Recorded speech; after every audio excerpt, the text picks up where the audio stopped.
The demons asked Jesus for permission to enter a herd of pigs during their first confrontation, as narrated in Matthew 8:28-34. This encounter represents Jesus' victory over the temptations and dominion of Satan, as described in Matthew 4:1-11.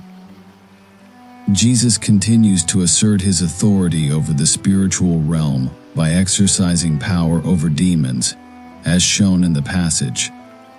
Additionally, he demonstrates his domain over illness by healing a paralytic in Matthew 9:18. After Jesus miraculously calmed the storm, he and his disciples crossed the Sea of Galilee. The next incident focuses solely on Jesus without mentioning the disciples, as recounted in Matthew 8:28-34. Upon reaching the other side, in the region of the Gadarenes, Jesus encountered two demon-possessed men coming from the tombs. These men were so violent that no one could pass that way. The demons cried out, asking Jesus if he had come to torment them before the appointed time. Nearby, there was a large herd of pigs grazing. The demons begged Jesus to send them into the pigs if he drove them out, and Jesus allowed it. The demons went into the pigs, and the whole herd rushed down the steep bank into the lake and drowned. Those tending the pigs ran off and reported what had happened, including the fate of the demon-possessed men. The whole town then went out to meet Jesus and pleaded with him to leave their region.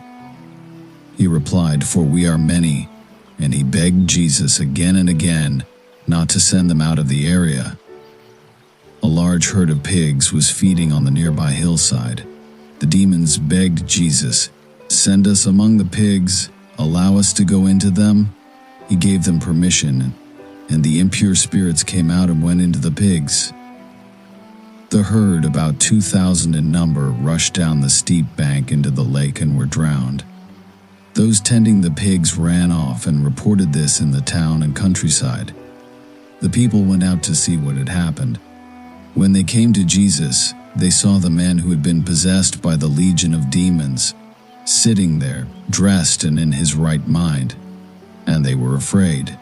Those who had seen it told the people what had happened to the demon-possessed man, and told about the pigs as well. Then the people began to plead with Jesus to leave their region. As Jesus was getting into the boat, the man who had been demon-possessed begged to go with him. Jesus did not let him, but said, "Go home to your own people and tell them how much the Lord has done for you, and how he has had mercy on you."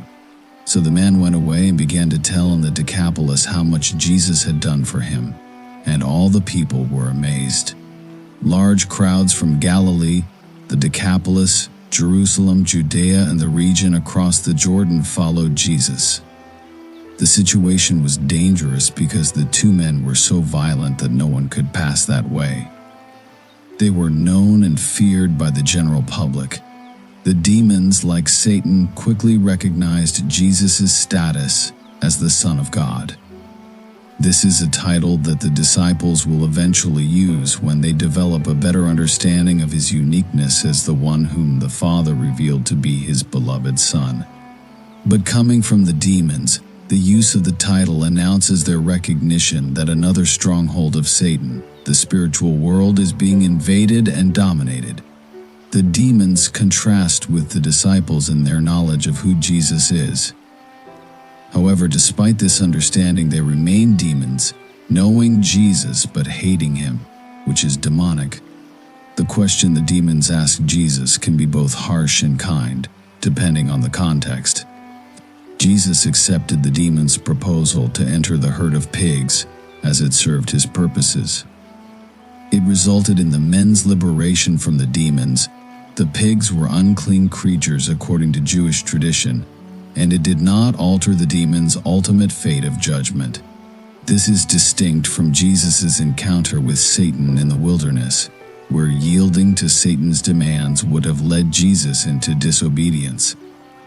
The eastern shore of the Sea of Galilee was considered a Gentile area, The herd of pigs there was not a wild herd, but rather pigs being raised for the market. Their owners would have been devastated if they lost this large herd, which Mark estimates was around 2,000 pigs. When the demon requested to enter the pigs, it had an additional deadly purpose. Demons are known to inflict harm and agony on God's creation, and they do everything possible to fuel hostility against Jesus and his invasion of Satan's stronghold. The destruction of the pigs led the Gentiles of the region to ask Jesus to leave, as seen in Matthew 8:34. This response is a sad commentary on the perversion of their values. One would expect them to rejoice in the victory over Satan's demons. However, throughout history, the world has rejected Jesus because it prefers the pigs, the worldly things. Jesus did not destroy the demons, but instead allowed evil to run its course in this world, until the day when everything will be corrected. The former demon-possessed man begged to join Jesus, but Jesus instructed him to go home and tell his family and friends what God had done for him. The loss of the herd of pigs exposed the true values of the people in the area. They preferred swine to people and hogs to the Savior. Their main concern was the potential economic downfall and loss of business, rather than their spiritual well-being. This story shows that Jesus' ministry is not limited to the Jews, but prefigures the mission to the Gentiles. It also demonstrates that opposition to Jesus is not exclusively Jewish, but rather based on one's response to him. This reflects the recurring biblical theme of the conflict between earthly desires and obedience to God. The narrative challenges followers of Christ to examine their own lives, priorities, and loyalties, aligning them with the teachings and example of Jesus. The true obstacle is human reluctance to abandon sin and follow Christ, as salvation and God's truth are open to all.